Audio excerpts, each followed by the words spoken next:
HDPO মানে building ইয়াৰ ডিপাৰ্টমেণ্টৰ হ'বলগীয়া যিটো কাৰ্যালয় আছে এই কাৰ্যালয়টোকে এতিয়া ইউপিলে হস্তক্ষেপ কৰি পেলাই অফিচ বনাই আছে এইটো দুৰ্ভাগ্যজনক যিমান ফিনান্সিয়েল চ'ৰ্চ আছে মাৰ্কেটৰ পৰা আদি কৰি লৈ পেলাই কৌৰি চৌৰি কিবা কিবি সব আফচৰ মানুহে তাতে ইনভলভ হৈ আছে ভেৰগাঁৱৰ প্ৰায় তাতে টংলালৈ যোৱা এই ৰাস্তাও এনেকৈ মানে দুৰ্ভাগ্য মানে বুলি ক'ব লাগিব ছুইজাৰলেণ্ড বনাব বিচাৰি আছে তেওঁলোকে আৰু তাতে কি থাকিব আজি ছুইজাৰলেণ্ড ক'ত হৈ আছে এতিয়া জংঘল ছুইজাৰলেণ্ডহে হৈ আছে মই চাবলৈ পালোঁ বা দেখিবলৈ পালোঁ আশে পাশে চাব ডিভিজনত যিমান যিখিনি হেৰি আছে আমাৰ মানে অফিচৰ কাৰ্যালয়ৰ মানে হেৰি পৰিৱেশ আছে চব জংঘল মংগল ইমানে দুৰ্বল হ'ল নে আমাৰ BDC চৰকাৰে হওক বা আমাৰ অসম চৰকাৰে হওক প্ৰত্যেক মাহে এই সাব ডিভিজন মহকুমাত আমি ধৰ্ণা কাৰ্য ল'বৰ কাৰণে বাধ্য তাৰ পইচাটো থাকিবই নিজৰ সমষ্টি এইটো নিজৰ সমষ্টি নিজৰ ব্লকৰ অফিচ বনাইছে নিজৰ ডিষ্ট্ৰিক্টৰ অফিচ বনাইছে তাৰ পইচাও থাকিব তাৰ পইচাৰ লগতে যিমান MCLA আছে যিমান EM আছে তেওঁলোকৰ নিশ্চয়কৈ তেওঁলোকৰে হাত থাকিব এই 2 বছৰত 0 পইণ্ট তেওঁলোকে কোনো কাৰ্যকৰী কৰিব পৰা নাই ভালদৰে তেনেকৈ পৰিচালনা কৰিব পৰা নাই 1500 কোটি টকাৰ 15 টকাও আজি তাৰিখলৈকে আহি কয় যে উচাগে বোলে MLA বিশ্বজিতে হ'ল অসমৰ স্পীকাৰ BJP চৰকাৰো কি কৰি আছে আজিৰ তাৰিখত মাত্ৰ চুলা দিব পাৰে আছে চুলা UPPL মানে আপসু নিখিল বড়ো ছাত্ৰ সন্থা নিখিল বড়ো ছাত্ৰ সন্থা মানে UPPL আমাৰ ল'ৰা ছোৱালীটো এটা সময়ত আপসু হ'ব নিখিল বড়ো ছাত্ৰ সন্থাই হ'ব কিন্তু বড়ো মিডিয়ামৰ অসমৰ গোটেই অসমতে বড়ো মিডিয়াম স্কুল আছে তাত সৈতেও এজনকো মানে বড়ো মিডিয়ামক একেবাৰে কমপ্লিটলি আইচলেট কৰা হ'ল মই জনাত হাইটো হ'ব এইটো নলেজত আছে নিখিল বড়ো ছাত্ৰ সন্থাও নলেজত আছে তাত সৈতেও আজি হাইটো হ'ব মানে মুখ বন্ধ ৰাখি আছে আমাৰ নিখিল বড়ো ছাত্ৰ সন্থাও মুখ বন্ধ ৰাখি আছে কি কাৰণত প্ৰথমত মই হিমন্ত বিশ্ব শৰ্মা আমাৰ অসমৰ মুখ্যমন্ত্ৰী তেখেতক প্ৰশ্ন সুধিছোঁ দ্বিতীয়ত আমাৰ মানে অসমৰ শিক্ষামন্ত্ৰী ৰণোজ পেগু তেখেতক মই প্ৰশ্ন সুধিছোঁ অতি সোনকালে আমাক ৰিয়েকশ্যন দিব লাগে আজিৰ তাৰিখত বিশ্বজিৎ দৈমাৰীয়ে আমাৰ বড়ো ভাষাত জলনী হাংগাৰ বুলিহে কয় আজি গুৱাহাটীৰ নিচিনা ঠাইত মানে দুটা ঠাইত ST মানে ট্ৰাইবেল মানুহবিলাকে এভিকশ্যন হৈ গ'ল তাৰ ক্ষেত্ৰতো তেওঁ মাত নামাতিলে মানে BTC অঞ্চলৰ প্ৰায় গোৰ্খাসকলক NOC দিবলৈ মানে বিচাৰি আছে কিন্তু হয় BPMৰ সময়ত তেওঁ যেতিয়া আছিলে অসমৰ কাৰণে নৰ্থ ইষ্টৰ কাৰণে তেওঁ টাইগাৰ হ'ব পাইছিল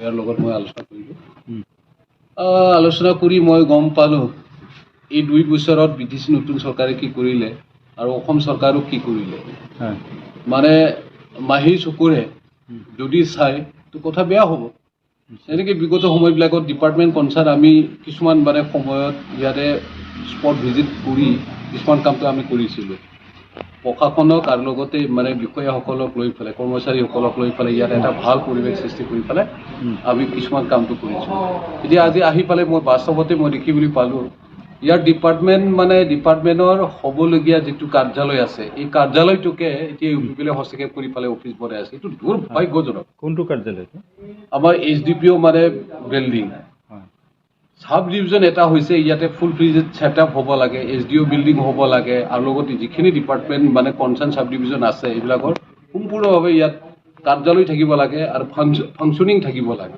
কাৰ্যকৰী থাকিব লাগে তো এইবিলাকৰ ক্ষেত্ৰত এতিয়া নতুন চৰকাৰে নতুন ছেটআপবিলাকক বনাবহে লাগে বিগত সময়বিলাকত যিবিলাক ছেটআপ আছে এইবিলাককে আমি সম্পূৰ্ণভাৱে কৰিব পৰা নাই আৰু তাত সৈতেও এতিয়া অফিচবিলাকক হস্তক্ষেপ কৰি পেলাই এতিয়া কিবা মানে চৰকাৰ চলাব বিচাৰি আছে এইটোতো দুৰ্ভাগ্যজনক কথা মই ডিপাৰ্টমেণ্টৰ বা আমাৰ প্ৰশাসনৰ মানে HDPO বা SPৰ লগতো কথা পাতি থকাই হৈ আছে তেওঁলোকে এইটো মানে মুকলি কৰি দি দিব বুলি কৈ আছিল আৰু লগতে ইয়াত মানে ভেৰগাঁও আউটপোষ্টটো ইয়াত ছেটেলমেণ্ট কৰিব বুলি তেওঁলোকে কথা দিছে কিন্তু কথাটো কথাই হৈ থাকি আছে আজিৰ তাৰিখলৈকে তেওঁলোকে কৰিব পৰা নাই আজি প্ৰায় মানে তেওঁলোকৰ লগত মই আলাপ আলোচনা কৰা হৈছিলে 15-20 দিনমান হৈছে এতিয়ালৈকে কৰিব পৰা নাই তো কৰিব লাগে সেইটোৱে মূল মানে বিষয় তাৰ লগতেও ইয়াত যিখিনি ডিপাৰ্টমেণ্ট আছে আমাৰ excise department, supply department, sericulture department, WBT department বা তেনেকৈ ভেটেনাৰী ডিপাৰ্টমেণ্ট, যিখিনি ডিপাৰ্টমেণ্ট আছে এই ডিপাৰ্টমেণ্টবিলাকৰ যিখিনি ফাংচনিং আছে, আজি মই পিটকৈ চালোঁ তেওঁলোকে যথেষ্ট অসুবিধাৰ সন্মুখীন হৈ আছে।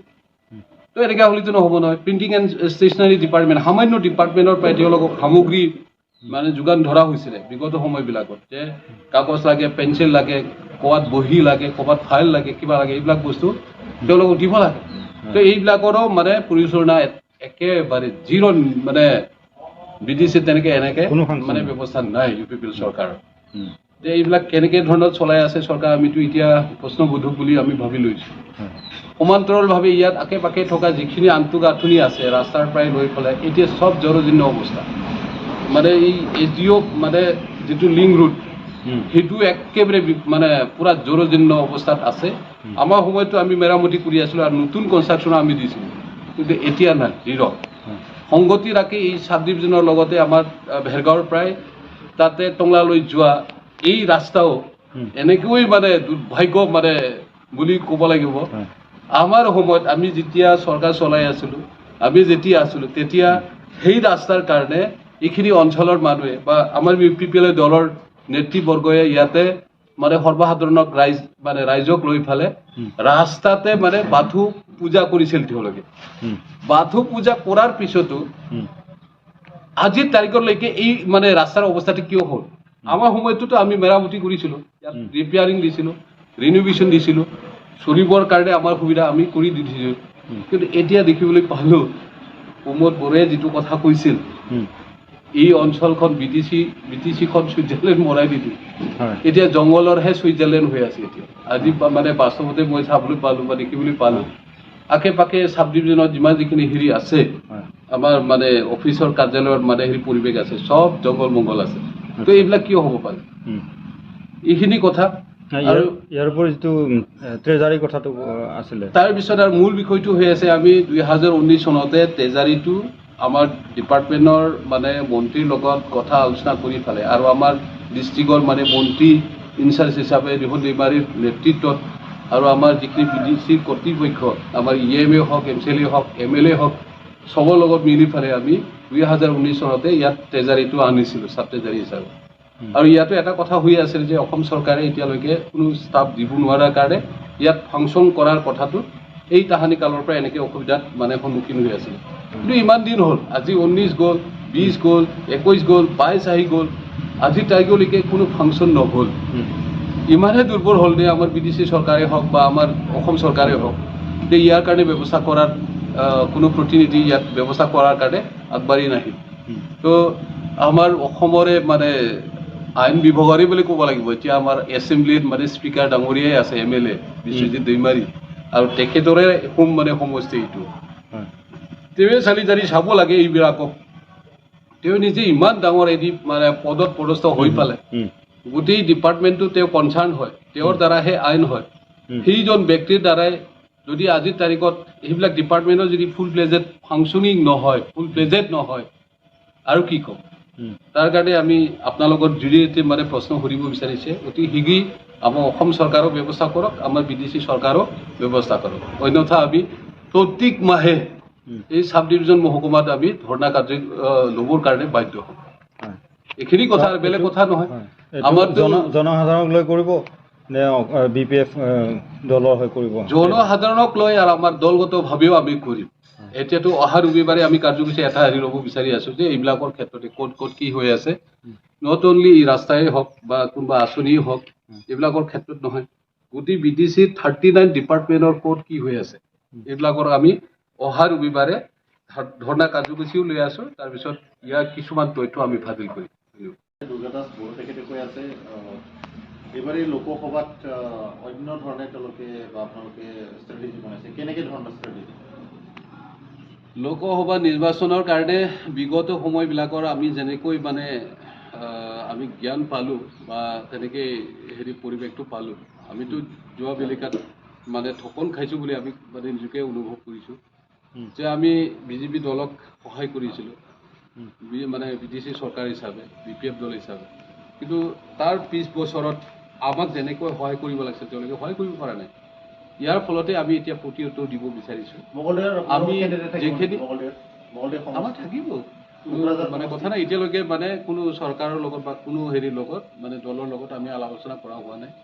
সময়ত নিশ্চয়কৈ ইয়াৰ ব্যৱস্থা হ'ব, কিন্তু তথাপিও আমাৰ নিজস্ব BPF দল হিচাপে আমি জিকিলেও নিজিকিলেও আমাৰ তৰফৰ প্ৰায় 2টা সমষ্টিত 2টা কেণ্ডিডেট অলৰেডি থাকিব। কোন হ'ব পাৰে candidate? এতিয়া প্ৰস্তুতি কেনেকুৱা লৈছে? এইটো সময়ত মানে ঘোষণা কৰা যাব। এতিয়াতো মানে লাইনত যিসকলে আছে তেওঁলোককে আমি মানে ফ্ৰণ্ট লাইনত থৈছোঁ, এখন তেওঁলোকে নিৰ্বাচন যাতে সম্ভাৱনা আছে হ'ব নেকি? পাৰে। Ex-minister? মানুহবিলাকেহে কৈ থাকে তেওঁতো আমি জনাত আজিৰ তাৰিখলৈকে আমাৰ দলৰ নেতা হিচাপে আমাৰ কৰ্মী হিচাপে তেওঁৱে নিজে যে ইচ্ছুক কেণ্ডিডেট হিচাপে তেওঁ নিজক মানে অলপ হেৰি কৰি থকা আমি দেখা পোৱা নাই, কিন্তু তথাপিও মানুহে কয়, পাব্লিকেহে কয় যে তেওঁ হ'লে ভাল হয়। BPF দলখন নিক্ষেপ হ'বলৈ গৈ আছে বুলি UPPৰ নেতাবিলাকে মাজে মাজে কৈ থাকে, কিমানখিনি সঁচা কথাবিলাক? BPF দল বা অন্যান্য দলে যিকোনো দলে শেষ হৈ নাযায়, সেইটোতো অমংগল কথা বুলি ক'ব লাগিব। তেওঁলোকে ৰাজনীতি কৰি পোৱা নাই, এতিয়া নতুন ৰাজনীতি কৰি পাইছে আৰু তেওঁলোকে কিমান ভাল ৰাজনীতি কৰিছে আমিতো দেখাই পাই আছোঁ বিগিনিঙৰ পৰাই। যি মূলাই বাৰে তাৰ 2টা পাতত চিন বুলি মই আগৰ পৰাই তেওঁলোকক কৈ আছোঁ। তেওঁলোকে ৰাজনীতি শিকিব লাগিব আচলতে। আপুনি দখলৰ কথা কৈছিলে, কিবা অফিচ দখল কৰিছে UPPলে, এইটো কথাটো অকণমান বুজাই দিয়ক। অফিচ দখল কৰিছে সেইটো মানে সঁচা কথা।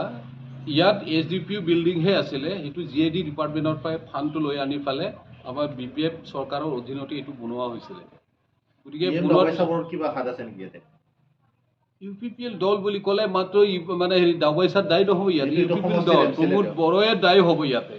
ডাবুৱাইচাৰটো থাকিবই, নিজৰ সমষ্টি এইটো। নিজৰ সমষ্টি, নিজৰ ব্লকৰ অফিচ বনাইছে, নিজৰ ডিষ্ট্ৰিক্টৰ অফিচ বনাইছে। ডাবুৱাইচাৰো থাকিব, ডাবুৱাইচাৰ লগতে যিমান MCLA আছে, যিমান EM আছে তেওঁলোকৰ নিশ্চয়কৈ তেওঁলোকৰে হাত থাকিব। ডাবুৱাইচাবৰ পাৱাৰ মিছ ইউজ কৰিছে বুলি ক'ব বিচাৰিছে আপুনি? পাৱাৰটো মিছ ইউজ কৰিছে বুলিও ক'ব লাগিব সেইটো ক্ষেত্ৰত যদি ক'ব যায়, কিন্তু তেওঁলোকৰ দলগতভাৱে কি চিন্তা কৰি পেলাই তেওঁলোকে এটা মানে ৰাজহুৱা স্থানত বা চৰকাৰী মানে অনুষ্ঠানত তেওঁলোকে হস্তক্ষেপ কৰিছে, সেইটোতো প্ৰশ্নবোধক, মানে প্ৰশ্ন সুধিবই লাগিব। কোনো এটা ৰাজনীতি দলে তেনেকৈ ৰাজহুৱা মানে অনুষ্ঠানত হস্তক্ষেপ নকৰে। আজি মানে BJP দল কেতিয়াবাৰ পৰাই BJP দল হৈ আছে, আমাৰ অসমতো আছে, আমাৰ এইবিলাকতো আছে। কিমান দিন ধৰি আছে? এতিয়াতো গম পোৱা মতেতো প্ৰায় এওঁলোকে প্ৰায় মানে 6 মাহমান হ'বই চাগে এই অফিচটো লোৱাটো। যেই নহওক 6 মাহ নহ'লেও, একদিন ল'লেও কিবা নহ'লেও এই অফিচটো তেওঁলোকে অতি সোনকালে অতি শীঘ্ৰেই মানে মুকলি কৰি দিব লাগে। অন্যথা আমি ইয়াক লৈ পেলাই স্পেচিয়েলি আমি ডিচিৰ লগতো কথা পাতিম, কমিশ্যনাৰৰ লগতো কথা পাতিম আৰু ইভন চিফ মিনিষ্টাৰলৈকে আমি ইমেইল কৰি পেলাই ইয়াৰ সংকাৰটো আমি পঠাই দি দিম। যিটো দখলৰ কথা কৈছে, ডাবুৱাইচাবৰ তেখেতে ইয়াতে বসবাস কৰে নেকি বাজে সময়ত? তেখেতে ইয়াতে আহে, তেখেতে কিবা ভাত চাত ৰান্ধে বুলি ইয়াতে খায়, ইয়াতে মিটিং কৰে, ইয়াতে কিবা কিবি ব্যৱস্থা নিশ্চয়কৈ তেওঁলোকৰ কৰিব পাৰে ৰাজনীতিভাৱে। এতিয়া ৰেকৰ্ডৰ পিছত আকৌ ডিপাৰ্টমেণ্ট সংযোজন হোৱাৰ কথা আছিলে, কিমানখিনি হৈছে? আপুনি আজি ভিজিট কৰিছে চাব ডিভিজন, কেইটামান ডিপাৰ্টমেণ্ট আকৌ সংযোজন হৈছে? একদম ভাল প্ৰশ্ন আপুনি সুধিছে। ডিপাৰ্টমেণ্ট বুলি কোৱা মানে সংযোজন হোৱাৰ মানে কথাটোতো দূৰৰে কথা। আমাৰ 39 ডিপাৰ্টমেণ্ট এই বিগত সময়বিলাকত 15 বছৰ আমি ভালকৈ পৰিচালনা কৰিছিলোঁ বা ছেটআপ হোৱাৰ পিছত ভালকৈ কাৰ্যকৰী হৈ কৰি আছিলোঁ, কিন্তু এতিয়া দেখিবলৈ পালোঁ এই 2 বছৰত 0 তেওঁলোকে কোনো কাৰ্যকৰী কৰিব পৰা নাই, ভালদৰে তেনেকৈ পৰিচালনা কৰিব পৰা নাই। মই অলপ আগতে ক'লোঁ না, প্ৰিণ্টিং এণ্ড ষ্টেচনাৰী ডিপাৰ্টমেণ্টৰ পৰাই যিখিনি সামগ্ৰী ডিপাৰ্টমেণ্ট ৱাইজত তেওঁলোকে পঠাই দিব লাগে BDC অফিচৰ পৰাই, যিখিনি চাব ডিভিজন বা ডিষ্ট্ৰিক্ট অফিচবিলাকত 0% একো দিব পৰা নাই। তেতিয়াই আমি বুজা যায় মানে 1 বছৰতো পৰা নাই। আমি মানি ল'লোঁ যে প্ৰথম মানে বছৰ নতুন চৰকাৰৰ কাৰণে তেওঁলোকে যোগাৰ কৰোঁতে ব্যৱস্থা কৰোঁতে সময় লৈছে।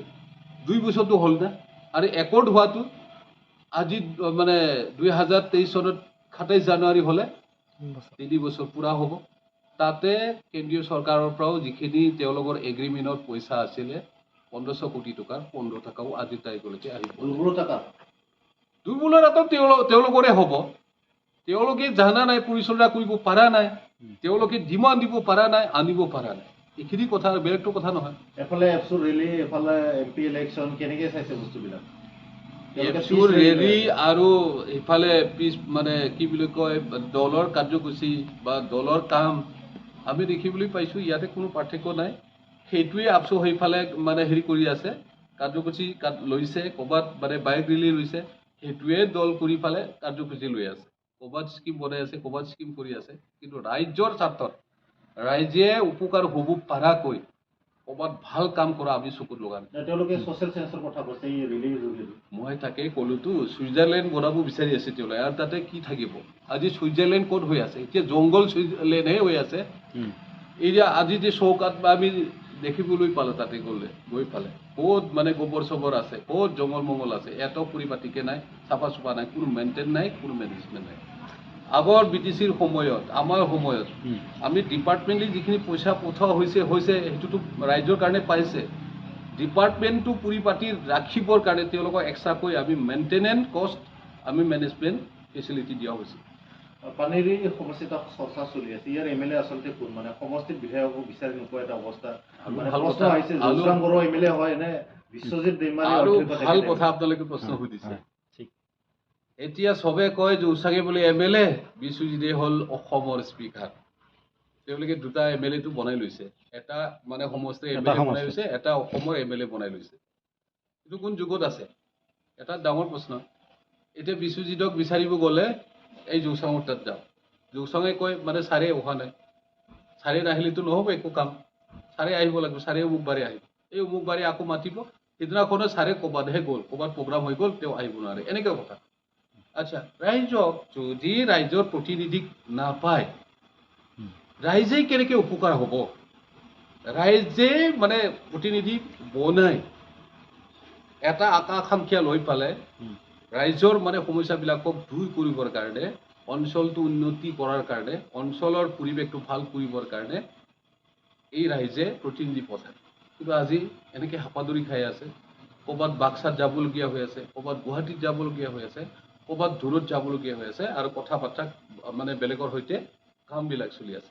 আৰু এটা ডাঙৰ কথা, আমিতো শুনি পাই আছো এতিয়া মাজে মাজে, হয় না নহয় নাজানো, কাম কাজবিলাকৰ ক্ষেত্ৰতো বাক্সাৰ কিছুমান মুছলিমীয় মানুহবিলাককে মেক্সিমাম ডাঙৰ ডাঙৰ কামবিলাকক দিছে বুলি কথাবিলাক ওলায়। কোনে দিছে? MLA দিব, আৰু কোনে দিব? বিশ্বজিৎ দৈমাৰী। তাতে কিবা কিবি থাকিব পাৰে, কিয় বা দিছে, কিয় বা মানে তেনেকৈ কৰি আছে। কমিশ্যন দিয়া বুলি ক'ব বিচাৰিছে আপুনি? কমিশ্যনটো নিশ্চয়কৈ থাকিবই, তেনেকৈতো অলপ চলপতো থাকে, কিন্তু কেনেধৰণৰ কমিশ্যন লৈছে? আজিৰ তাৰিখত কমিশ্যন বুলি ক'লেতো মাত্ৰ বিশ্বজিৎ দৈমাৰীৰ কথা নহয়, এতিয়া BTCতে 15%, 20%, 30%লৈকে কমিশ্যন লোৱাৰ কথাবিলাক ওলাই আছে।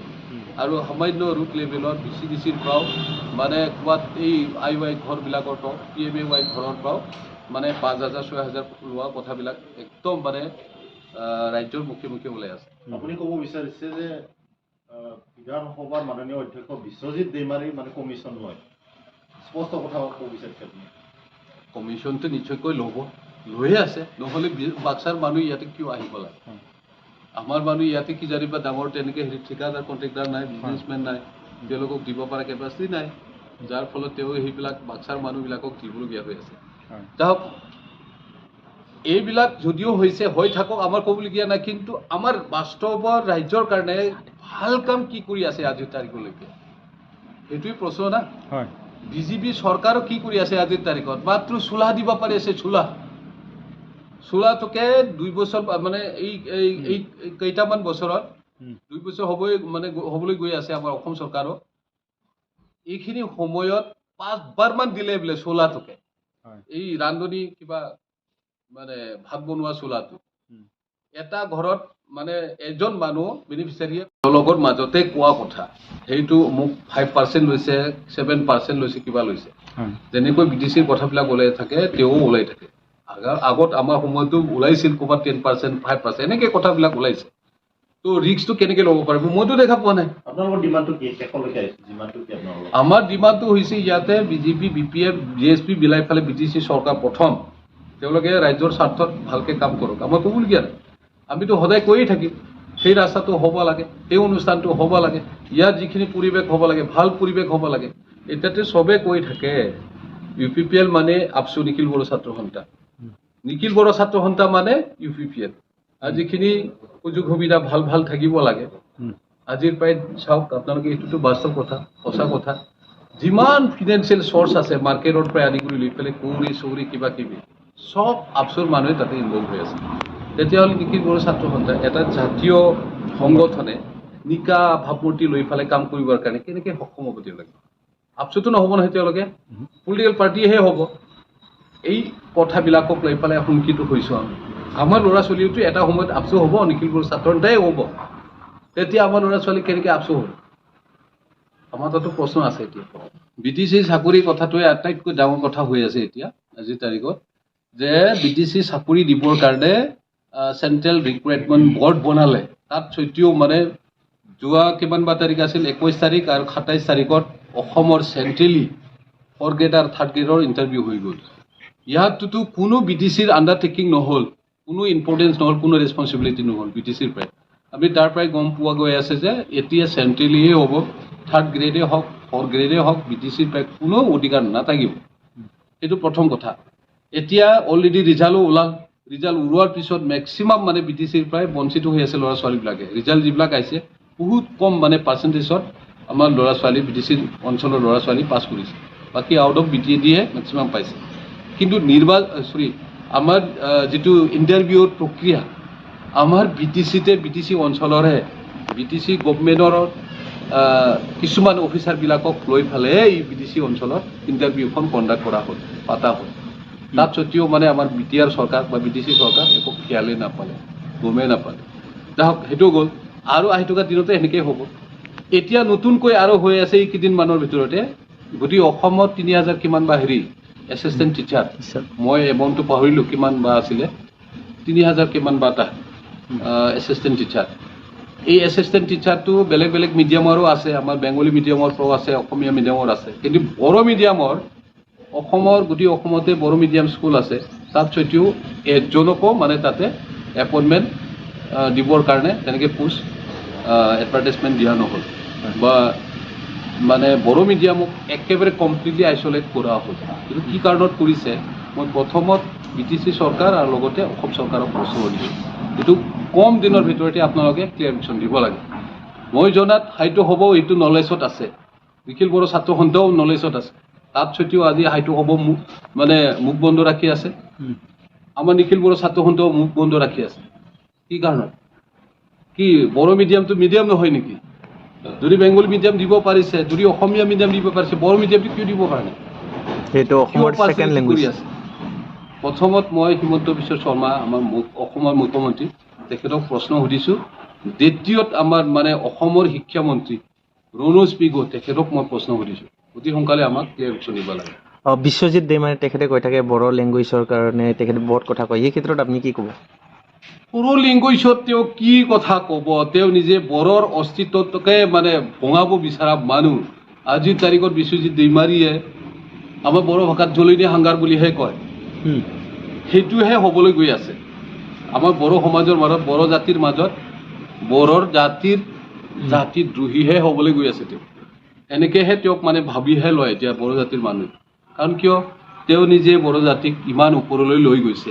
আন্দোলনৰ পিৰিয়ডৰ পৰাই তেওঁ নিজে বড়ো জাতিৰ দল সংগঠনত আছিল, নিখিল বড়ো ছাত্ৰ সন্থাৰ লগতো তেওঁ জড়িত আছিল, BLTৰ লগতো জড়িত আছিল, বিভিন্ন দল সংগঠনৰ লগতো তেওঁ জড়িত আছিল।